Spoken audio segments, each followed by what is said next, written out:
안녕하세요. 오늘도 하나님의 말씀을 사모하며 변함없이 기도의 자리를 지키시는 우리 사명의 교회 모든 성도 여러분들을 환영합니다.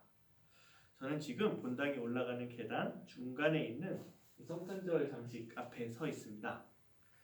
예배의 자리로 나아가기 위해 우리의 발걸음을 재촉하던 이곳에 서서 오늘도 새벽 말씀 묵상에 함께 하시는 모든 성도님들을 축복합니다. 12월 14일 오늘 함께 나눌 말씀은 역대하 32장 24절에서 33절 말씀입니다. 제가 말씀을 읽어드리도록 하겠습니다. 그때 히스기야가 병들어 죽게 되었으므로 여호와께 기도하매 여호와께서 그에게 대답하시고 또 이적을 보이셨으나 히스기야가 마음이 교만하여 그 받은 은혜를 보답하지 아니하므로 진노가 그와 유다와 예루살렘에 내리게 되었더니 히스기야가 마음의 교만을 뉘우치고 예루살렘 주민들도 그와 같이 하였으므로 여호와의 진노가 히스기야의 생전에는 그들에게 내리지 아니하니라. 히스기야가 부와 영광이 지극한지라 이에 은금과 보석과 향품과 방패와 온갖 보배로운 보물 그릇들을 위하여 창고를 세우며 곡식과 새 포도주와 기름의 산물을 위하여 창고를 세우며 온갖 짐승의 외양간을 세우며 양떼의 우리를 갖추며 양떼와 많은 소떼를 위하여 성읍들을 세웠으니 이는 하나님이 그에게 재산을 많이 주셨음이며 이 히스기야가 또 기혼의 윗샘물을 막아 그 아래로부터 다윗성 서쪽으로 곧게 끌어들였으니 히스기야가 그의 모든 일에 형통하였더라. 그러나 바벨론 방백들이 히스기야에게 사신을 보내어 그 땅에서 나타난 이적을 물을 때에 하나님이 히스기야를 떠나시고 그의 심중에 있는 것을 다 알고자 하사 시험하셨더라. 히스기야의 남은 행적과 그의 모든 선한 일은 아모스의 아들 선지자 이사야의 묵시책과 유다와 이스라엘 열왕기에 기록되니라. 히스기야가 그의 묘실들과 함께 누움에 온 유다와 예루살렘 주민이 그를 다윗 자손의 묘실 중 높은 곳에 장사하여 그의 죽음에 그에게 경의를 표하였더라. 그의 아들 므낫세가 대신하여 왕이 되니라. 아멘. 오늘은 히스기야의 나머지 행적이라는 제목으로 말씀을 나누도록 하겠습니다. 히스기야는 이스라엘 역사에서 손꼽히는 경건한 왕이었습니다. 그리고 그의 이런 경건한 삶의 자세 때문에 하나님께서는 그가 다스리던 유다가 번영과 평안을 누릴 수 있도록 허락하셨습니다. 사실 히스기야가 살던 때는 국내외적으로 결코 평탄한 시기가 아니었습니다.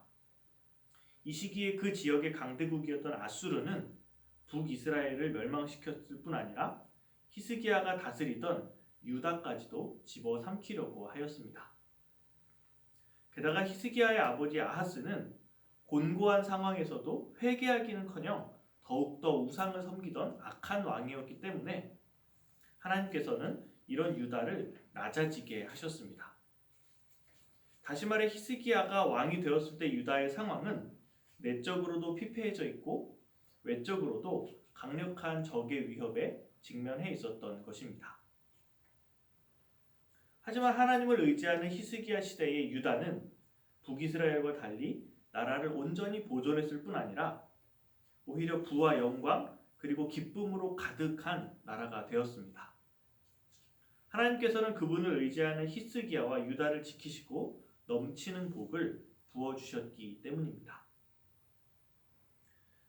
그런데 오늘 본문에는 이전에 하나님 보시기에 정직하게 행했던 것과는 다소 거리가 있어 보이는 히스기야의 모습이 등장합니다. 히스기야의 마음이 교만해지고 하나님께서 베푸신 은혜에 감사로 보답하지 않았던 것입니다. 그렇다면 히스기야의 삶은 그의 여러 조상들처럼 처음에는 하나님을 향한 정직한 마음이 있었지만 죄에 걸려 넘어져서 결국 실패한 삶으로 마무리된 것일까요? 오늘은 그의 마지막 행적들에 대해 기록하고 있는 본문을 통해서 과연 성경이 그의 삶을 어떻게 평가하고 있는지를 살펴보도록 하겠습니다. 역대하에서 히스기야의 이야기는 비교적 많은 분량을 차지하고 있습니다. 단순하게만 봐도 역대하가 36장까지 있습니다. 근데 그중 앞에 9장이 솔로몬 이야기로 다 채워져 있고요. 나머지 27장을 가지고 이제 20명의 왕 이야기를 하고 있습니다. 그런데 그중 히스기야 이야기에만 무려 4장이 이제 차지하고 있습니다. 물론 히스기야가 왕위에 있었던 기간이 29년이나 되기 때문에 유다 왕의 평균 재위 기간인 17년보다 긴 것은 사실입니다. 하지만 히스기야의 아들 므낫세는 왕위에 55년이나 있었음에도 불구하고 그의 이야기가 채 한 장이 안 되는 것을 보면 그의 삶은 이 성경 그리고 이 역대하에서 특별히 중요하게 묘사된다고 할 수 있습니다. 실제로 히스기야의 삶을 살펴보면 정말로 드라마틱한 일들이 많이 있었습니다. 성전을 보수하고 예배를 회복했을 뿐 아니라 온 이스라엘이 함께 유월절을 지키는 가운데 넘치게 부어주시던 하나님의 은혜를 그 온 공동체가 함께 누리는 일도 있었습니다. 그리고 그 후에도 히스기야는 한 번 이룬 개혁에 만족하지 않고 유다가 계속해서 하나님께 예배하는 나라가 될 수 있도록 제도 개혁에 힘썼습니다. 이렇게 내적으로 피폐했던 유다는 히스기야의 통치기를 지나면서 안정을 회복했습니다. 또 유다는 외적으로도 북이스라엘을 멸망시켰던 아수르의 침공으로부터 나라를 온전히 지킬 수 있었습니다. 물론 이때도 히스기야는 하나님을 전적으로 의지하는 가운데 하나님의 놀라운 간섭하심으로 나라를 지킬 수 있었던 것입니다. 이렇게 히스기야가 다스리던 유다는 국내외적인 위기를 극복하고 번영의 시기를 맞이합니다. 그리고 이 모든 것은 그가 하나님을 경외하고 온 마음을 다해 그분을 의지했기 때문에 가능한 일이었습니다. 그런데 이렇게 자기 힘이 아니라 하나님만 의지하던 그 히스기야가 자신에게 부어주시는 하나님의 은혜를 마치 당연한 것처럼 감사함 없이 받은 적이 있습니다. 히스기야가 병에 걸려서 죽게 되었을 때 그의 기도를 들으시고 병을 낫게 하신 하나님의 은혜를 마치 당연한 것을 받은 것처럼 여겼던 것입니다. 그 당시 히스기야는 온 백성에게 칭송받는 왕이었을 것이 분명합니다. 그리고 일반 백성들뿐 아니라 제사장이나 선지자들에게도 분명 많은 칭찬을 받았을 것입니다. 그가 왕으로서 했던 일들은 이런 칭송과 칭찬을 받기에 충분했으니까요. 처음에 히스기야는 부족한 사람에게 베풀어지는 칭송과 칭찬에 몸둘 바를 모르고 도리어 불편해했을지도 모릅니다. 하지만 처음에는 몸둘 바를 모르겠는 상황이 한 번, 두 번 반복될 때 그는 이것들에 점점 더 익숙해져 갔을 것입니다. 그리고 어느 시점에서 그는 이것들이 원래 자신의 것이라는 위험한 착각에 빠졌던 것입니다. 이런 상황에서 자기가 죽을 벽에 걸리니 그는 하나님께 살려달라고 부르짖습니다. 이때까지만 해도 자기가 아쉬운 상황이니 하나님께 낮은 마음으로 매달렸겠죠. 하지만 하나님이 기도에 응답해 주셔서 진짜로 병이 나으니까 히스기야에게는 이런 생각이 들어옵니다. 그동안 내가 하나님을 위해서 한 일이 얼마나 많은데 하나님이 이 정도는 해주셔야지.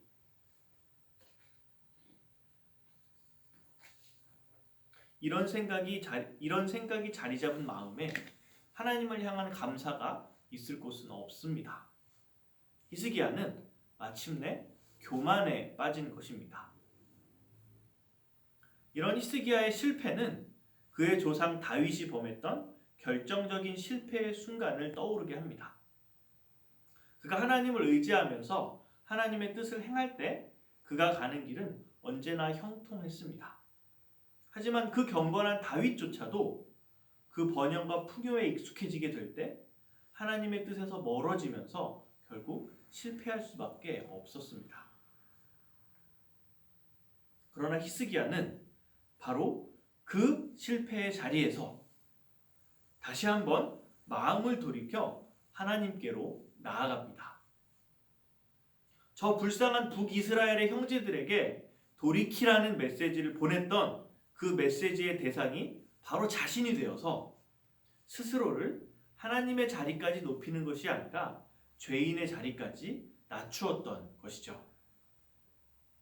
그리고 이런 히스기야의 회개를 보시고 하나님께서는 그에게 쏟으시려던 진노를 더 이상 내리시지 않습니다.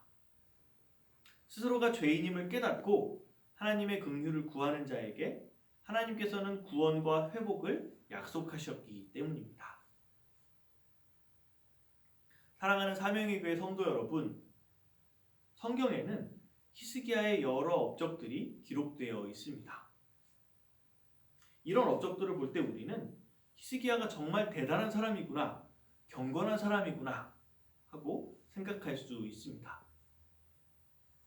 반대로 성경에 기록된 그의 과오들을 볼 때 우리는 또다시 히스기야도 결국은 끝이 안 좋았구나, 온전한 신앙을 끝까지 지키지는 못했구나 하고 생각할 수도 있습니다.